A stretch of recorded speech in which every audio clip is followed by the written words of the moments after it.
How's everybody else? Everyone I associate with is thriving in abundance, limitless. Hello, welcome.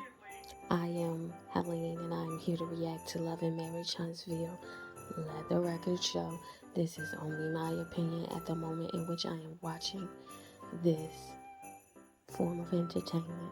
So it started off with what happened last week where Tisha was saying how everybody want to give her advice on her marriage. So far, it sounds as if Lewis is a more present rhetorician.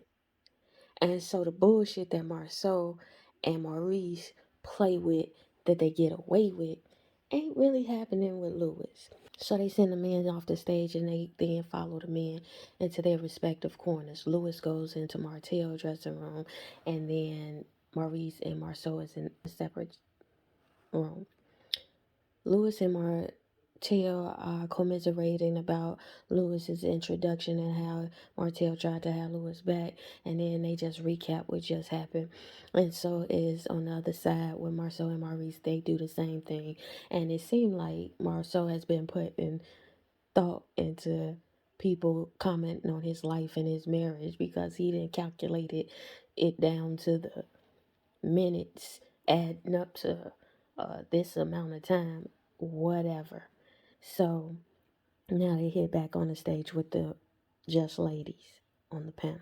So I'm gonna stop it right there. They go into a package between Tiffany and Destiny about their meeting each other, the context in which they met each other, how Destiny didn't appreciate the way she met Tiffany, and how she was like a dog with a bone and she never let it go.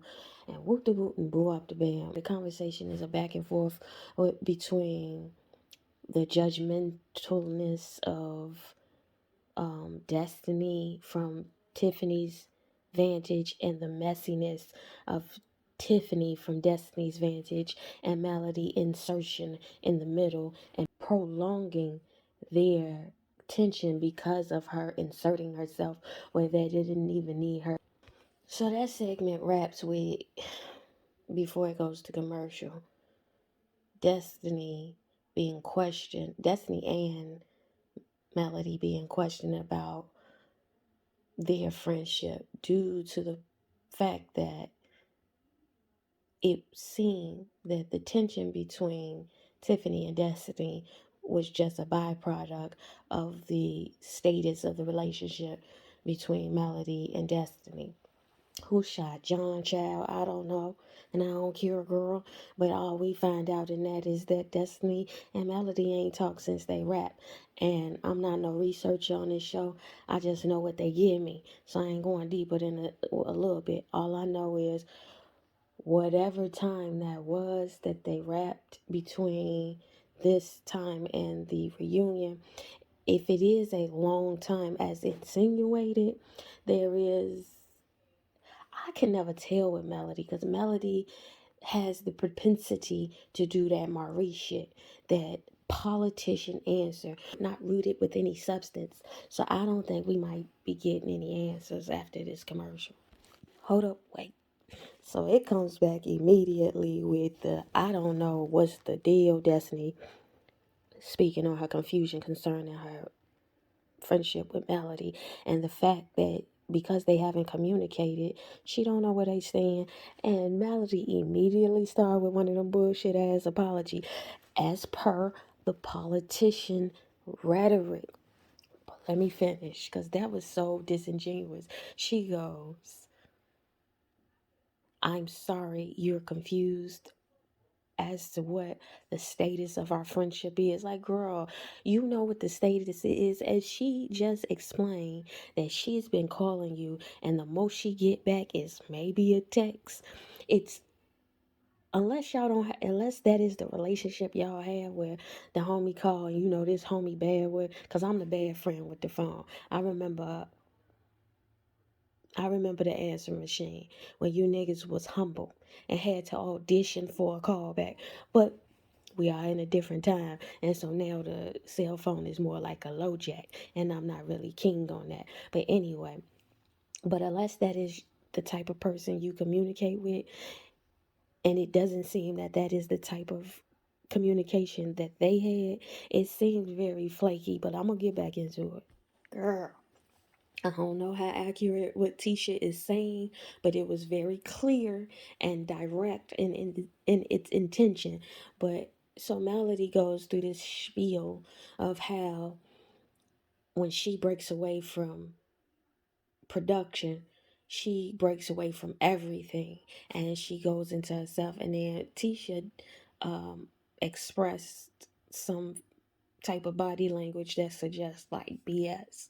And then Melody called her out, called her by name, like, yes, Tisha. And then Carlos then conducts the question to Tisha to say, what's T, girl, share? And Tisha was like, I think it's convenient. When you need people, they show up for you. As soon as you get your shit together, then you back on ghost slaying.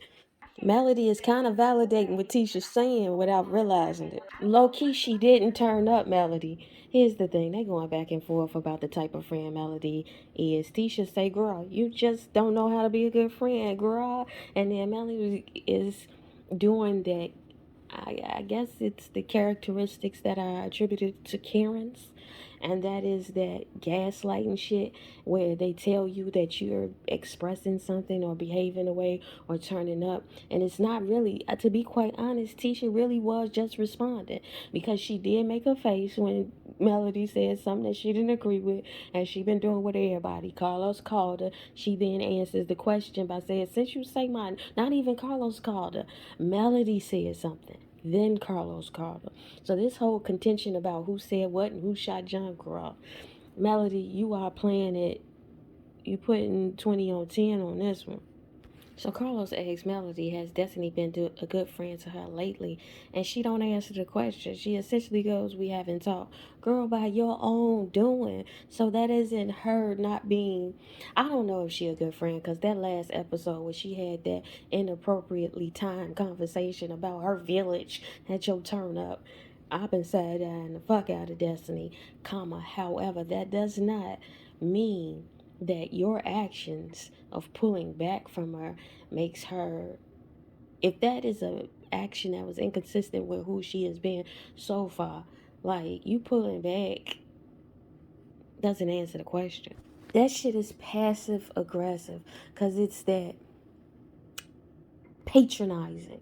It's patronizing the way she talks to Destiny. And I've been saying this all season. It's like a pimp bought a bitch dynamic that they have. And Destiny, girl, your grip to try to hold on to Melody needs to loosen, girl, and go about your own way. And wasn't Melody on some interview saying, hey, the only person she do talk to after she raps is Destiny? Something's inconsistent here. Gotta say yes, Melody, you did kind of just try to destroy her marriage.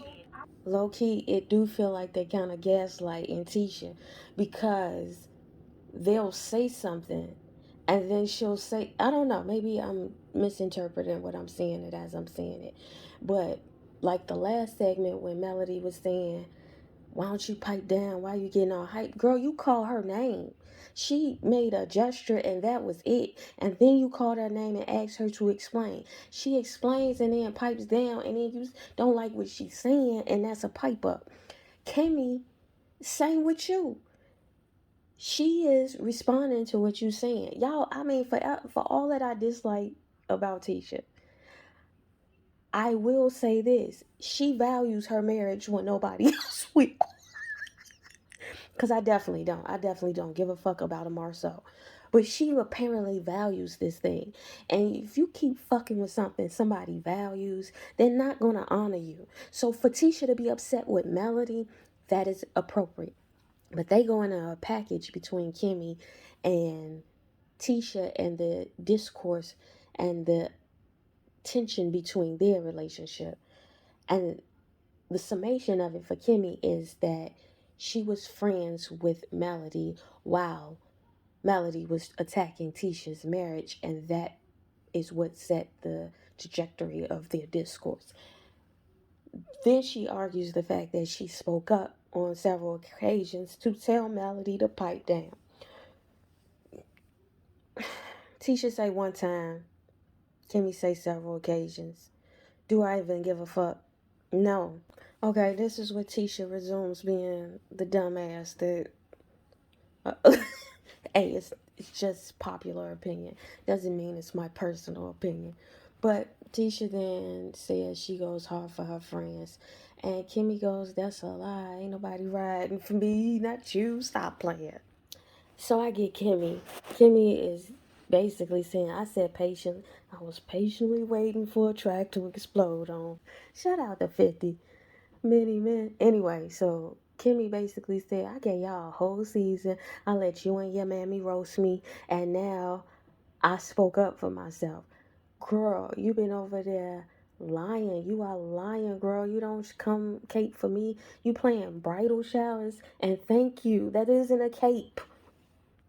So Carlos King asks a messy question that don't give a fuck about your familial health. But anyway, Carlos go, if you were not related to homegirl, would you be her friend? And like Tony Braxton said down to the Young fix their lives. If these girls was not my sisters, I wouldn't kick it with these hoes. Kimmi gave very much Tony Braxton tea down the Braxton family values, girl. No, I wouldn't even give my energy to people like that. Tisha do require a lot of emotional labor, it seems like, to be her friend, for her not to reciprocate that same type of energy in a very adult way. It seems like she's a child. Like, you just to take her on as a friend would mean to take her on as another child. And if you don't want children, I don't think you want her as a friend. Woo woo woo and whoa whoa whoa and everybody sad about it. What the fuck is Melody talking about? Anyway, so they go to the commercial break, and in between the break, they filming. And Tisha was like, I ain't Kate for you with my mama. And Kimmi was like, girl, no, we had to damn near beg you. Calm down, ho. And then Melody is running on in the background a mile a minute talking about Nathan, but just inserting herself. Melody is getting on my nerves. And I don't know if it's the mood I'm in. Is Mercury in retrograde right now? I don't know. So Melody's splitting hairs as to the harm in which her tongue portrayed against Tisha. Tisha goes, girl, I really don't care what you talking about on the sidelines. I care about this. As to insinuate, girl, I don't care about you. But your insertion into this, if you just got tension with Tisha, had a smoke for her. Direct Carlos to ask the question that you wanted to be asked to hash out this smoke. Because this smoke keeps being on the peripheral of the real issue. And I don't care about the peripheral. The main stage says Kimmi and Tisha. So Melody said, did I say it to you? Because Tisha brought up the fact that, girl, you was going everywhere and saying my man, my husband, my forever mate was around here hunching 20 B words. And then Melody goes, did I say that to you? Did I say that to you? And then Tisha was like, but you said it though. And that's the point. I don't care if it's right and factual. You are the one who said it. And if you really want her to know, and I do think she was dropping hints to let her know what our man was doing. But I don't believe, and I believe she do know what she talking about to an extent. I'm talking about Melody. But I don't believe it came from a source of good faith and really wanting the homie not to look like an idiot. I think it came from a space of you feel like you was the idiot and you needed somebody else to drag down with you, just like you and Martell was doing on previous season. So when Tisha says, girl, you were talking bad, Melody. When Melody was pontificating about her friendship and the way she acts and carries on with Destiny, when Tisha go, girl, apparently that really struck a heart chord with Melody to the extent that they had that old contentious back and forth. Now they got Martell, Marceau, Maurice, Kimmi, Melody, and Tisha on the stage. Melody, Mama, and Wanda are on the stage now too. They showed a mother's package apparently with Wanda and Van. And there are a couple of interactions in their interactions with Martell, and they get through the packet, and then Martell gets to clapping and making these sounds like excited. Like, why? After they finished the back and forth with the video, they asked Melody Mama about her expectations about Melody and Martell, her feelings, and she said she would root for them, but she's happy they're not together. Melody then cries and then says she was crying because her mother used to champion her and Martell so much. So to hear that she is happy that I am not with him and that I am happy, well, whoop de whoop and whoop out the band. Long and short of it, Van was disappointed with Martell, and she don't trust that Martell means what he said. I don't know, something I forgot, but I do recall. Then it spirals into Martell. See, this is the problem, Martell. If Martell would just own his shit, we could be 5 years past this shit. Because Martell hasn't spoken up about his child and his baby mama, he is then blaming it. And I think people think children are stupid. Is this perception that children can't piece together their surroundings because they're too young to? No, they're rookie to this thing called life, but that don't mean they don't know how to play the game called life. They do have perception to piece things together. Martell's assumption that all of what the children are aware of is by direct result of whatever Melody has told them. I'm not saying it's not possible, but I'm also not saying that that could be the only way. I think he is foregoing the cognitive ability of his children in his engagement. But all of that said, he essentially blames Melody for the children knowing. And Melody goes, no. If the children know anything, it's because I slid down to a restaurant. You was down there. Now, I don't know what context in which she slid down there, but whatever context she got down there with her and the kids, he was down there with him, his baby mama, and the baby. And from a distance, apparently, Mariah leaned out. That's why that girl is crying. But anyway, she leaned out the window talking about get away from my daddy. Whoop de woo. Who are you? Get away from my daddy. Now, I don't know why Melody pulled up on this restaurant. It may be pathetic. It may not. Whatever. But the truth of the matter is, you have a part of your life that is a point in which you have hidden from your children.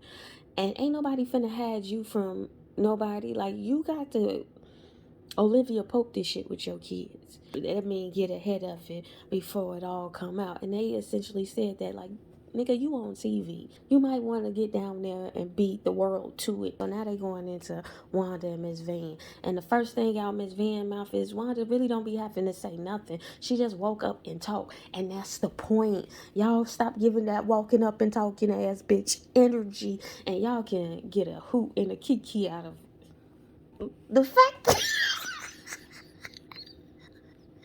See, this is what I'm saying. Walk right into what I just said. Want to go? Who is she? Who are you for her to listen to? Girl, her mama, G. That's the one who pushed her out of cootie cat. Girl. Anyway, so they going back and forth about her Melody listening to this bad advice. No, ain't nobody listening to Wanda for no advice for real. And the fact that she just trained to go. She's just ready to go and get a moment. And the fact that y'all try to reason with it makes y'all look the fool. So Miss Wanda told Melody, mama, girl, all them sex tapes you got round here should have been telling your daughter how to get down like you get down. But still you sound like a clown, Wanda, girl. There is something that is spectacular about Wanda that creates a spectacle for you to engage, but it doesn't mean it's worth the engagement. And the fact that y'all be going toe to toe with her, I don't think it's worth it. None of y'all. And this reunion make her look foolish. Stop going back and forth with Wanda, G. That's all. So they bring up the sex tape being a lie, and she didn't smash Maurice or Marcel's brother, Miss Vance. And Tisha said she checked her mama about it, went into details on how. And then Melody gonna go, girl. At this point, I would like to see it. No, you don't. No, you don't. Even if she fucking one of the brothers, and ain't she grown? So what if she is smashing a nigga? And what? Get these other brothers on the show. Even with Miss Wanda going through her recollection of how Tisha still go to stick up for Kimmi with her mama, she still throwing digs the whole time. Like, I don't like Kimmi. Low key, I'm gonna have to get Wanda a point on this one. Kimmi ain't Tisha age. When you come to me, we talking woman to woman. It's straight up peer to peer. But Kimmi said a good point prior to that, like, girl, I give you but so many passes, then I'm on that ass. And then it goes into Wanda saying, girl, but we peer to peer and we woman to woman. We go back and forth. Touche, touche, both of you all. Tisha's asking, not Tisha, Kimmi is asking Tisha, tell me what I haven't owned, because Tisha's position is that Kimmi doesn't own up to what she does, and she said, I own up to everything. You give me the specifics so I can be corrected. Tisha then goes into some spiel about, you could have said, oh, I witnessed you and Marceau, he love you. Like, girl, comma, no, hell no. That is not owning up to anything. That is being your own personal Flavor Flav. You want a hype man, ho. So Tisha in that segment ends before the commercial break with Tisha going, girl, why everybody dragging me? You helping them to drag me. And Kimmi go, wow. Is this segment over? Because it is corny. Like, girl, her honesty is your drag. Bless your heart. So Carlos King asks Marceau and Maurice, what is their perspective of the fractured relationship between their wives? Marceau gives this spiel about engaging with social media. You begin to view the person through the lens of comments on social media, and it's very sad to see. So they send the mamas off the stage. They get to having the in-between conversation where Jalen, he ain't coming out. Well, I love you, Kimmi. You know, who's your favorite? Martell, whoop de whoop, all that, girl. And then Melody and Martell get into a bickering back and forth. Melody want him to be better. I'm gonna be better, but not for you or not with you, and I don't want it for you. That's the track phone. You ain't got my phone. Whoop de whoop, whoop wop, de bam, and all that jazz. They are annoying. I hope Melody goes past this and grows past this. I hope Martell goes past this and grows past this and gets some builder's license on along the way. But they bring out the champagne for them to sip on, because you know it ain't champagne if it ain't from France. You know that. It ends with Jalen bringing out the black champagne and him, Carlos King, directing Jay to sit next to Destiny, and they began the obligatory flirting, as was the designs of the moment. And that is about all, folks. That has been the season. It has been provocative, to say the least. Apparently, Destiny and Jalen do be throwing it at each other, for real, for real. So that old conversation, maybe they really are fucking with one another behind the scenes, but on camera they keeping it like, nah, girl. But yeah, they go to make the toast to the ether, still the future. I said so.